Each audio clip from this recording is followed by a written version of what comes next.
A very good afternoon to all of you, and welcome to this talk conducted by Global Education and Training Institute. In this talk series conducted by GETI, today we have a young, dynamic personality, Miss Anmol Gulati, who is doctoral research scholar at Maharshi Markandeshwar at Ambala.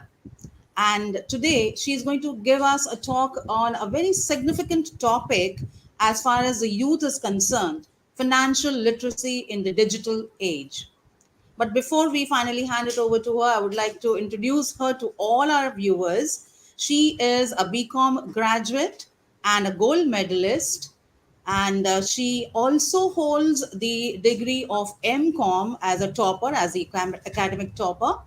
She is currently pursuing PhD in finance and has presented many research papers in international and national conferences and seminars. She has even got her paper published in an edited book, Understanding Values and Ethics in the Shrinking World.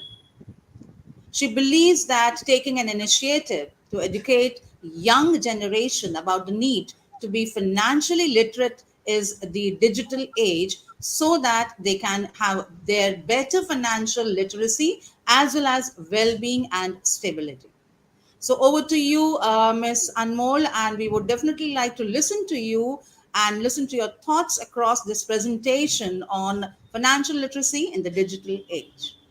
Thank you so much, ma'am, and thank you, Global Education and Training Institute and Sumita, ma'am, for this opportunity so that I can take my initiative to the next level. Thank you so much. And shall I start with my session, ma'am?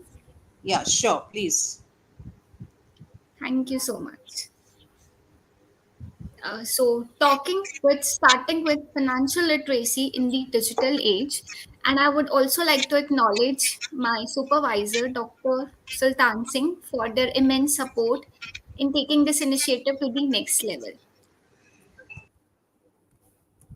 So, starting with our topic, financial literacy. Before going into the deep introduction, let's start with a quote or a financial survey by Winsey Shaw. This says, college graduates spend 16 years gaining skills that will help them command a higher salary, right? Yet, little or no time is spent helping them save, invest, and grow their money. That is why where we are lacking, we are only commanding gaining skills to command a higher salary, but we do not know how to maintain or how to manage that salary by saving, investing, and growing that salary. This is why we are in a need to be financially literate in this digital age. So what does financial literacy means? As the name suggests, as the topic suggests, financial literacy means being able to understand the basic financial concepts, the knowledge of basic financial concepts like risk and return, the consequences of inflation, what are the benefits of diversification in our investment.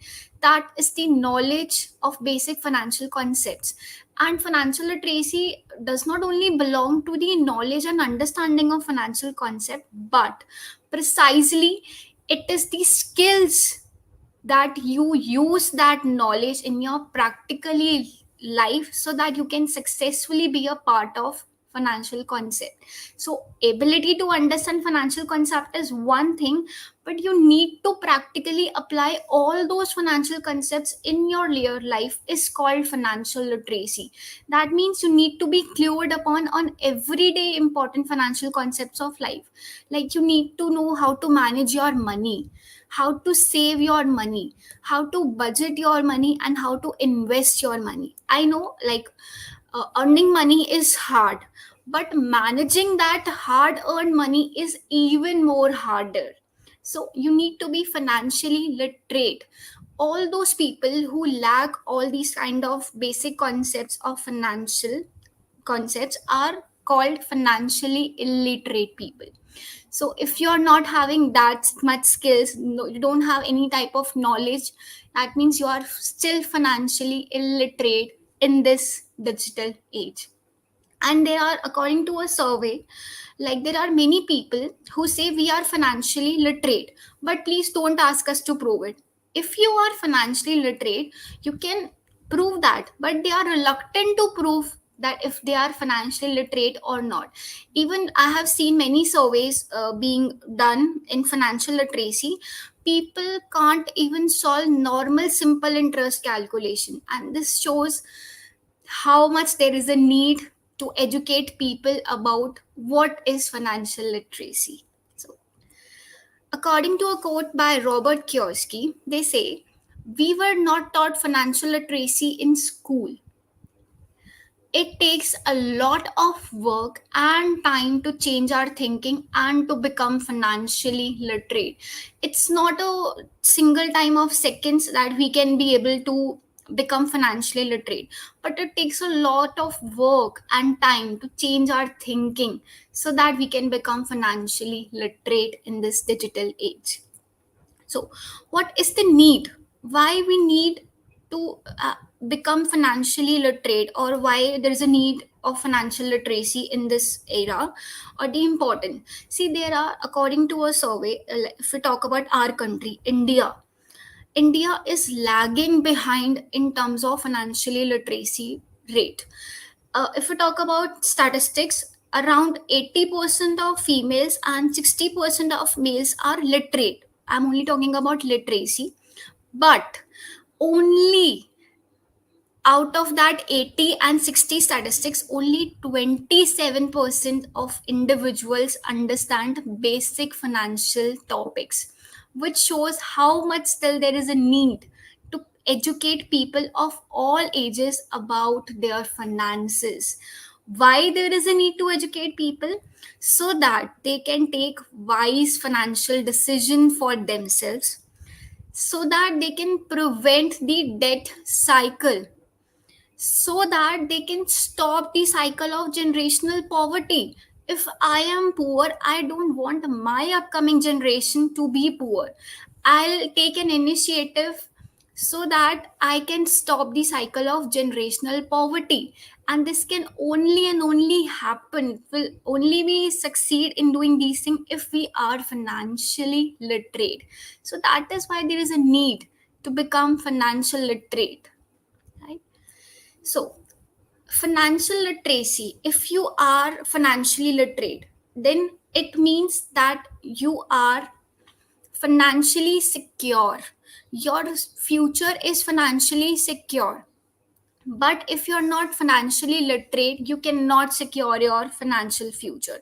You can't even save, you can't even invest, you can't even manage your money, and even you can't even plan for your retirement, your own headlong at retirement. You will face so many consequences of not being financially literate in your young age, right? So how you can become financially secure in this age? So building wealth is more about how much you can keep. There are so many ways in which you can manage your money that can take you from the broke side to the well side. And see, if you talk in figure, here is your job. You have a job, and from that job, you are earning a steady income.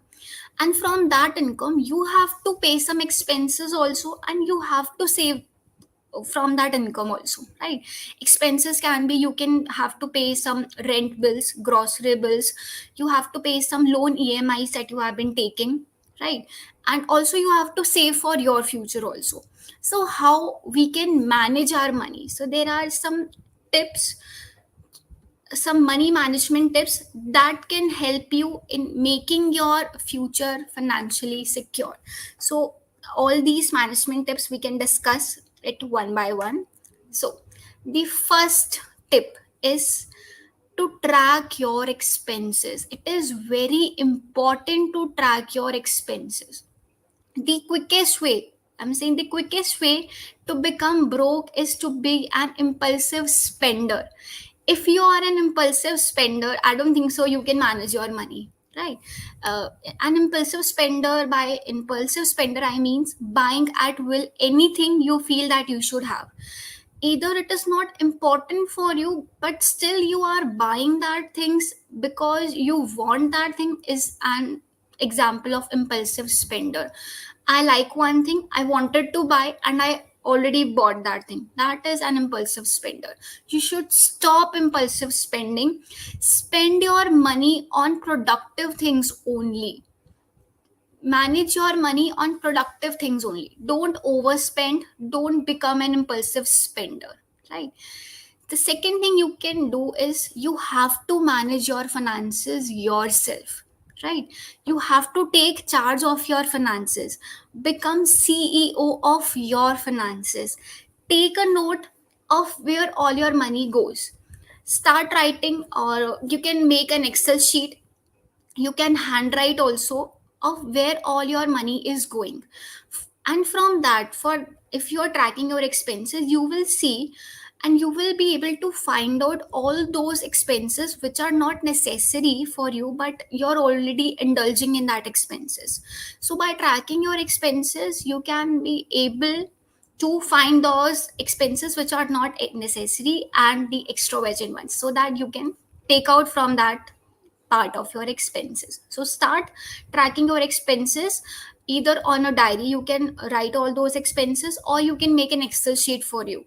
Start now so that you may be able to find out those unnecessary expenses in your budget. The second thing, the second tip by which you can manage your money so that you can be financially literate, and moreover you can secure your financial future also, start budgeting. Budgeting is not for people who do not have money. It is for everyone who wants to ensure that their money is enough. So start budgeting. Like you can see in this picture, there is 30 30 30 10 budget rule. There are many budget rule which will be available in the internet. On the internet you can see many budgeting rules, but according to my personal experience, your budget is your budget. Everybody's expenses are different, right? My expenses would be different from another person. So it's you, it's your income, and it's your budget. You have to figure out your budget. Like if we talk about 30 30 30 10 budget rule, if you have an income, just set aside 30% of your income for any type of housing expenses. Housing expenses can include any kind of rent bills, grocery bills, right? 30% of your income will be budgeted to your needs, your daily needs. I am talking about needs but not wants.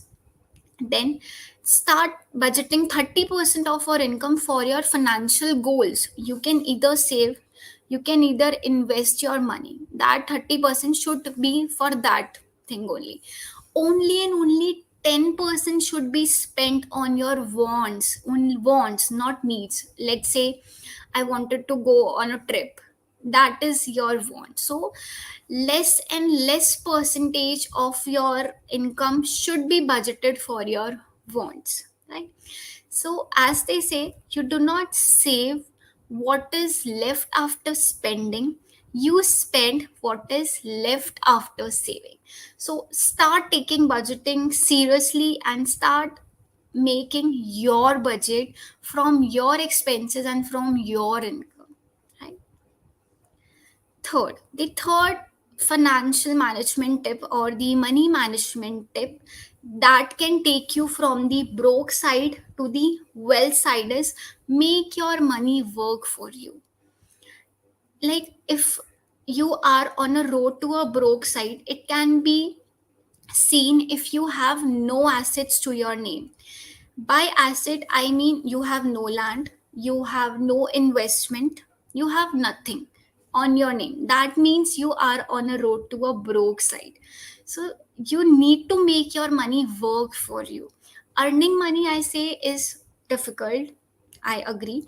But managing that money and making that money work for you is even more difficult.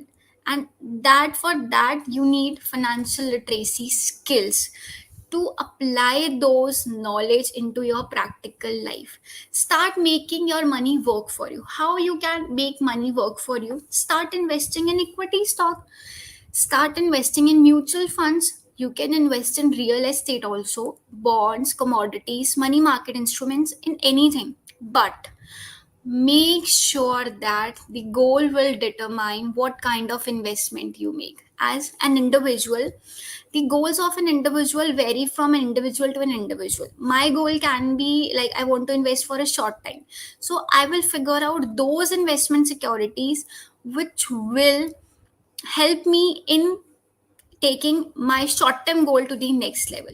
So your investment should be in line with your goals. If my goal is for investing in short term, then I'll go for money market instruments, treasury bills, commercial papers. But if my goal is to invest in long term securities, then I will definitely go for equity stock or bonds, right? So make sure your investments are in line with your goals. And before investing in any kind of these investments, make sure you do your own research. Before investment, you should know what are the pros and what are the cons of that particular investment in which you are likely to invest in the near future, right? So make your money work for you, and it will help you in managing your money. The next thing is get multiple streams of income for you. Your active income should be supported with the passive income. You must have primary job, that is your active income, but getting multiple streams of income nowadays is very important. You never know how much your primary job will last, right? We have seen the COVID situation in which many people have lost their jobs, they are unemployed. So you need to have multiple streams of income so that it can support your active income. So you need to have passive income. So there are some examples, or there are some ways through which you can have a passive income that will support your active income. Like you can do some freelancing work. There are some freelancing websites on internet in which you can have some work and do freelancing work and you will get paid, right? You can sell your stuff on Amazon, on Flipkart, on eBay, or you can start even your online business also. I have seen many people who had their hobby of painting. If you are pro in painting, then you can even sell your painting in an online business. You can start your online business of that paintings, and that will pay you. So this is very nice. If I say ki taking your passion and building into your profession is in another level. So start taking multiple sources of income, start making multiple sources of income. Or also you can give coaching to the people who are in a need. You can even give counseling to the people who are in a need of that counseling. Even now consultants are highest paid nowadays. So you can need to identify, you only need to identify what are the multiple streams of income and in which I can be very beneficial for it. Once you identify, start making money from that income and you will see a change in your financial affairs, right? And there are some other examples also. You can take online surveys that in which you will get paid. Invest in real estate. If you have enough money, start investing in real estate. You can buy a property, you can buy a flat.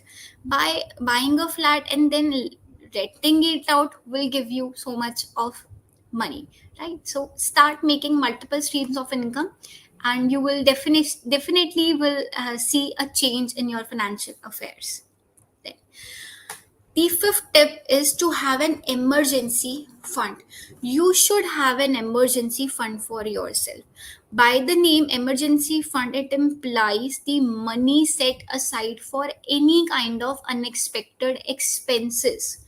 And why we need to maintain an emergency fund? Why? Because it will help you in case you are unemployed. It will help you in case you need any kind of urgent medical procedure. It will help you in any kind of emergency situations. And your emergency situation should not be fostered with your savings. Your savings should be in your another account, your investment should be in another account, and your emergency fund should be in another account, right? So don't mix savings and emergency fund. Savings should be in another account. You have to kept aside your money for savings also, you have to kept aside your money for the emergency fund also. So start having an emergency fund now, so that it can help you in near future if by chance you lose your job, that we have seen in the time of COVID also, right? If you may end up in an ambulance or in an hospital, at least your family has that potential to use that emergency fund for yourself, right? So start investing in emergency funds, start saving for emergencies now. The sixth tip is to build a financial network. Networking nowadays is very important, right? And it is also important for finance building. When you stay with people with similar mind, you will see a change in yourself.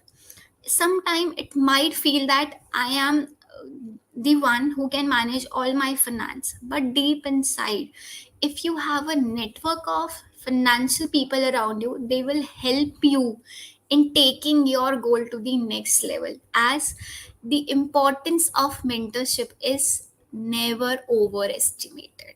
So start building a financial network for you. Start networking with similar minds who will help you in building your financial goal. So, according to Ars Argue, he says you want a mentor who is invested in your growth and genuinely wants you to succeed. This is more likely when you have built a relationship and they become genuinely friends, as opposed to a transactional relationship that feels obligatory. So you need to build financial networks from that worthy people who will help you in achieving your goals. So start build your financial network now. So this is how your money journey should look like. Stages, how your money journey should look like. What are the stages of your money journey? First, you make money from your job, right? Second stage is you should save that money. Third stage, from that saving money you should start investing your money in instruments like equity, debt, bonds, and others. Fourth is, when you are investing your money will multiply, and that with multiplication of money you only need to maintain that money. So that is the stage how your money journey should look like. Make money, save money, invest money, multiply money, and start maintaining that money for you, right? And there are some also another tips. Never spend more than you make. Never spend more than you make. Second tip, invest like you will live forever. The biggest risk is taking no risk. Time isn't money, money is time. If you are able to understand this money journey, I can agree, or I can bet you can become financially literate and you can secure your financial future in a very effective and efficient manner. Just start taking all these things very seriously. Start saving, start investing, start budgeting, have an emergency fund for yourself and your family. And then you will see in your headlong retirement years, then you will see the importance of this money journey in your headlong retirement years. If you will start doing all these things now, then only you can save your retirement years. Right? So start doing all these things now so that you can enjoy at your retirement. So, as our topic says, financial literacy in the digital age. Financial literacy alone is not enough nowadays. Why? Because everything is connected and associated with digitalization. So, financial literacy is is not only the concept that you should be aware of, that you should know how to use that skills of financial concepts, but you should also be digitally literate. Digital literacy means you need to live, you need to learn, and you need to work in a society where you can access information and communication technology. You need to know, need to be aware how to check emails. You need to be knowing that how to access and use internet these days. You need to be aware how to use online banking.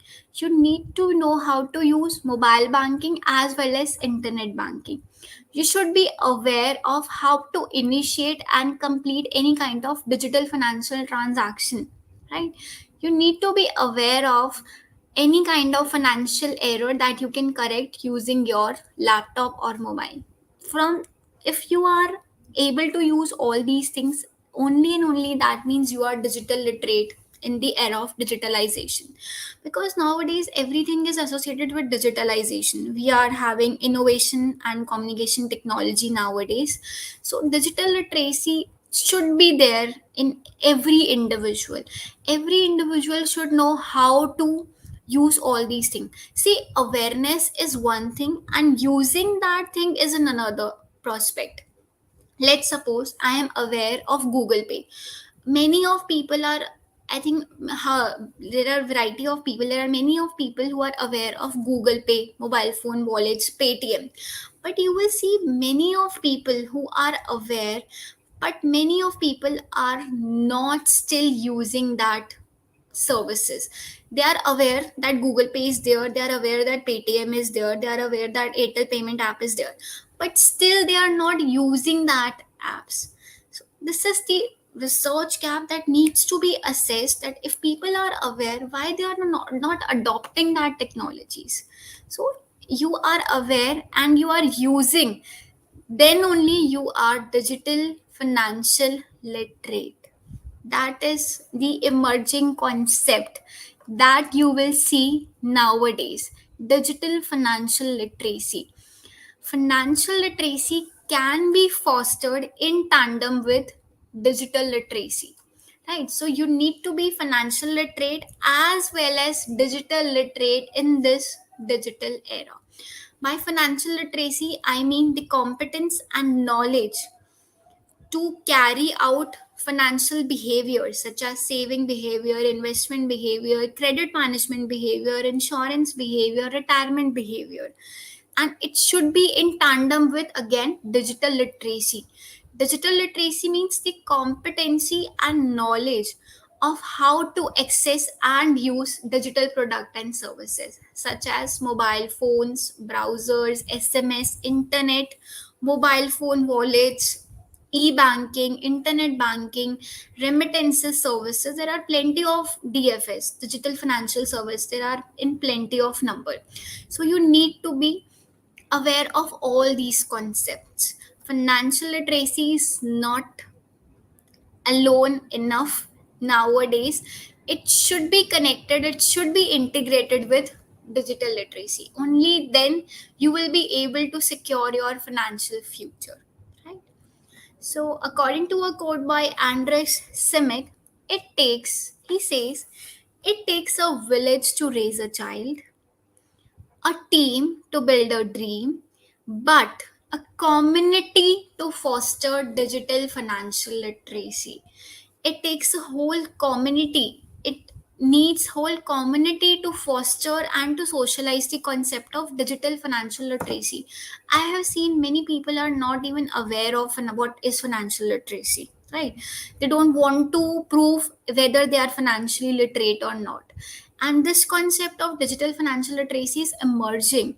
We need to socialize this concept with the help of whole community. That is why I have taken an initiative through my research, as I am also working on the topic of digital financial literacy for my research, and have taken an initiative to educate people of all ages about digital financial literacy. And if I am taking an initiative through this platform of Global Education and Training Institute, I can initiate, or I can take my message to another level of people.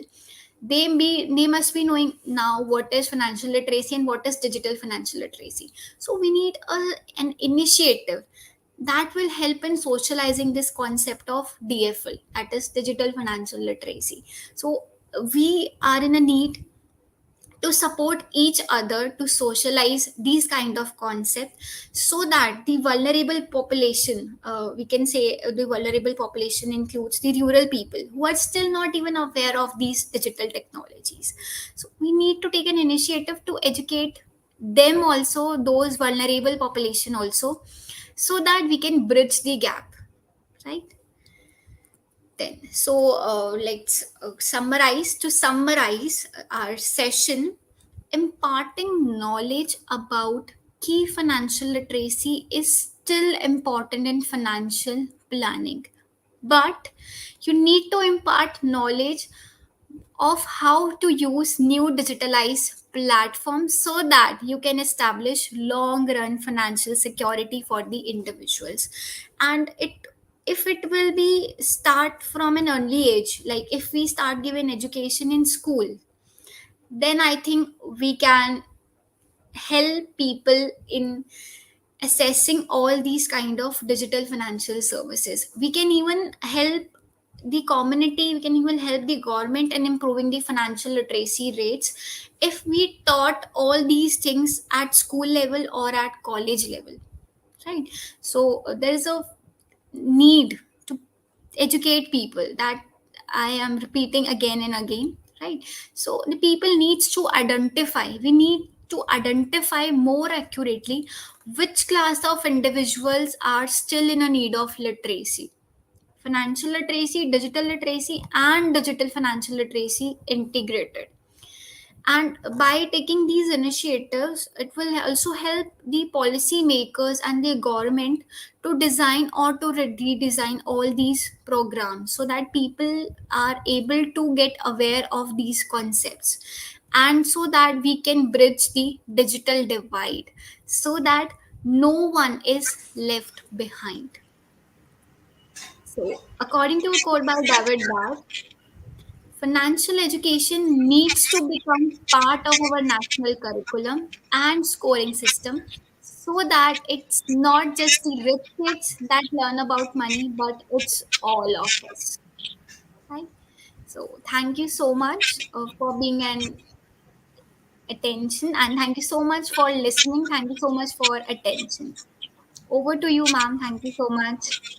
Thank you so much, Miss Anmol, to you too for giving such an impactful presentation on financial literacy. Actually, we do all believe that it empowers us on how to invest and create wealth. Being financially literate generally enlightens us in various ways through which we can invest our money wisely, generate more wealth, and it also prevents us from making some poor financial decisions also if we become more financially literate. During your talk we did have some queries coming on the chat box, and I would like to pose one question to you across at this platform. What are the ways through which financial literacy can be imparted among individuals? If you could Okay. please answer that. Yes, ma'am. So, by taking initiatives to impart financial education, if we take an initiative to impart financial education to the individuals at school level, at college level, or even at workplace level for that employees, then we can say we can increase or we can improve the rate of financial literacy in the individual. So it depends, and I think it is not only the responsibility of government, but educational institutions should also help in tandem with government to socialize these concepts, as the schools should redesign their curriculum and should include financial concepts at their subjects in their subject, so that the people will be able to know at that early age. So this is how we can improve financial literacy rates. Well, I believe our viewer must have definitely got the answer from you, and the query must have been addressed. Another question coming up is how financial literacy rate can be improved. Okay. How financial literacy rates? First is by imparting financial education to the individual. Second thing is government and policy holders need to realize that there is a need to impart financial literacy in the individual. So they should take seminars, they should organize awareness programs, financial literacy programs, in order to make people aware, in order to socialize people regarding the concept of financial literacy in the digital age. So by organizing or by initiating these kind of seminars and awareness program, I can believe that financial literacy rates can improve to another level. Well, we all agree to this point as stated by you, and decisions made in early adulthood for any individual can have lasting financial consequences. And digital financial literacy, as you stated, combines the skills needed to navigate financial services with the skills to use digital technologies. On that note, I would like to wind up today's session. Thank you very much for joining, Ms. Anmol Gulati, and thank you for being a part of this disruptive education movement conducted by Global Education and Training Institute. We'll definitely be bringing you more such talks conducted by Getty. Till then, we meet next. It's bye bye from everyone here. Thank you so much. Bye, ma'am. Thank you so much. Take care.